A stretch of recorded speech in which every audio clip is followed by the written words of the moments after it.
bien, donc allons-y vers le contenu maintenant de ta révolution conservatrice, si j'ose dire. Et donc tu en relèves un certain nombre de traits distinctifs, mais je pense qu'on peut le diviser en trois éléments essentiels, trois dimensions, qui sont l'imaginaire, les conditions d'apparition et la consistance affective. Tu as déjà mentionné le ressentiment, on y reviendra. Mais on va commencer peut-être par l'imaginaire et le caractère oxymorique de cette révolution conservatrice, avec d'une part un espèce de passéisme fantasmatique combiné avec un futurisme virilo-techniciste. Donc, comment ça fonctionne, comment cet imaginaire se concatène d'une certaine façon. Alors justement, ce qui fait la force de la notion, me semble-t-il, c'est son caractère oxymorique. Alors que beaucoup de gens disent bah, c'est pas un vrai concept, c'est pas une vraie notion, parce qu'il y a une contradiction.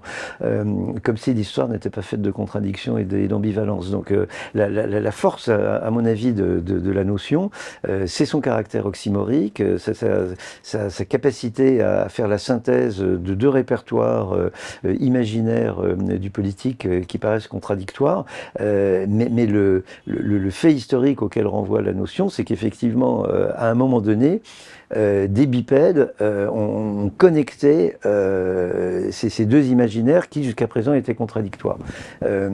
Donc si on se réfère à l'Europe de la fin du 19e siècle ou du début du 20e siècle, et singulièrement à l'Allemagne, on est dans un temps qui ensuite, qui par la suite sera caractérisé de pessimisme culturel, où les Européens voient la révolution industrielle, la formation de l'État, etc., enfin de l'État-nation, dévaster en quelque sorte leur continent. Bon, les horreurs de la révolution industrielle, l'appauvrissement, la dégénérescence de la classe ouvrière compte tenu des conditions de travail et de vie absolument épouvantables, qu'ont décrites par exemple Marx et Engels, mais que tout un chacun pouvait voir, la pauvreté extrême des grandes villes, des grandes villes qui explosaient démographiquement, mais sans que l'intendance suive toujours.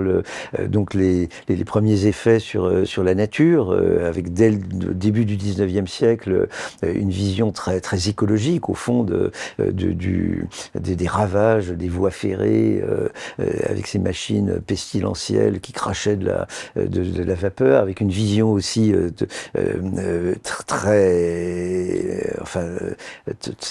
très lucide de la capacité du chemin de fer à renforcer les capacités répressives de l'État.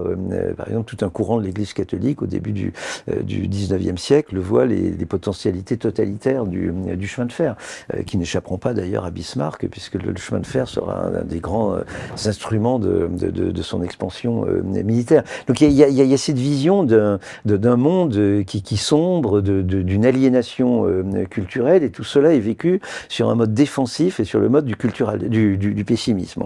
Et avec également des courants idéologiques qui n'ont pas digéré la Révolution française. Il y a quand même un large secteur de l'Europe qui n'a pas digéré la Révolution française, notamment parce que celle-ci a étendu ses lumières ou son obscurité par le biais des guerres et de l'occupation napoléonienne. Donc il y a aussi ce traumatisme de l'occupation napoléonienne.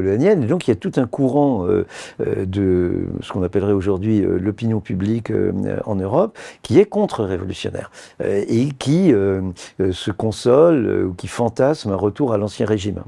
La révolution conservatrice, c'est ce point de basculement où des conservateurs vont se rendre compte que le retour à l'ancien régime est une illusion et que c'est certainement que ce fantasme est certainement le meilleur moyen d'empêcher la réalisation des idéaux conservateurs, on va dire, pour aller vite, travail, famille, patrie. Bon, après on pourra peut-être décliner et préciser.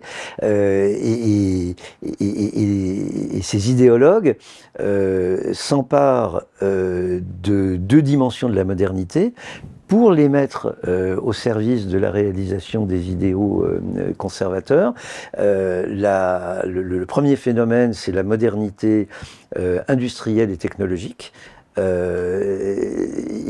ces idéologues vont dire, dans le contexte particulier sur lequel on reviendra sans doute de l'après-première guerre mondiale, mais peut-être déjà avant en Italie, vont dire la technologie, l'industrie, la machine, ça n'est pas la négation de la spiritualité, il y a une spiritualité dans la technologie et dans la machine. Et donc ils vont spiritualiser la technologie, l'industrie, et évidemment c'est aux antipodes du pessimisme culturel pour qui l'industrie était une malédiction. Donc ça c'est une première appropriation qui est extrêmement importante dans ce basculement idéologique et oxymorique. Et la deuxième grande idée de la modernité, c'est l'idée de la révolution.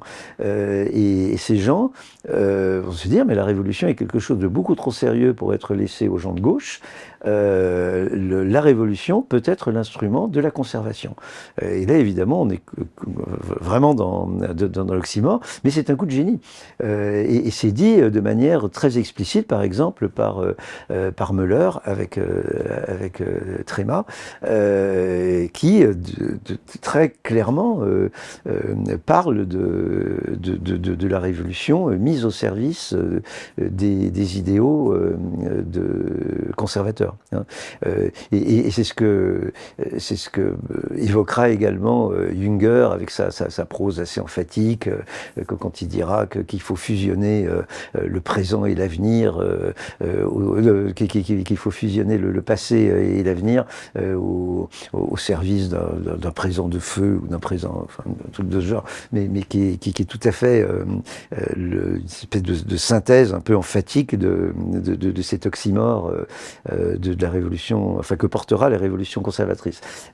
Thomas Mann, le romancier, qui à la fin ou pendant la Première Guerre mondiale flirtera avec une sensibilité que l'on pourrait ex post caractériser de révolution conservatrice.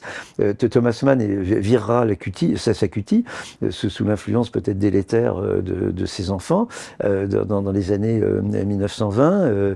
Il ne rejoindra pas l'Allemagne, il est en tournée de conférences à l'étranger, notamment en Suisse, lorsque les nazis prendront le pouvoir, et sa fille Erika saute dans une voiture, enfin dans sa voiture qu'elle avait l'habitude de conduire très vite, et donc elle saute dans sa voiture, elle fonce en Suisse, et elle dit à son père ne rentre pas, et donc Thomas Mann restera en exil, et après la guerre il parlera au sujet du national-socialisme et de la révolution conservatrice, il parlera de romantisme technicisé, ce qui est un petit peu un écho au romantisme d'acier qu'exaltera Goebbels en tant que national-socialiste. Mais je crois qu'il y a deux ou trois autres auteurs qui, dès les années 1920, comprennent de quoi il retourne. C'est Walter Benjamin qui voit très bien, saisit très bien cette positivité de ce qu'on appellera la révolution conservatrice, hein, donc cette appropriation de la modernité y compris révolutionnaire par les conservateurs. Ernst Bloch qui parlera de simultanéité des contraires. Et puis Victor Klemperer, l'historien de la littérature française, notamment du XVIIIe siècle, et qui verra bien cette dimension oxymorique de ces idéologues. Et donc, à mon avis, l'épicentre de la révolution conservatrice, c'est cette simultanéité des contraires. Et alors ça, c'est une notion qui marche formidablement bien pour comprendre les révolutions conservatrices contemporaines.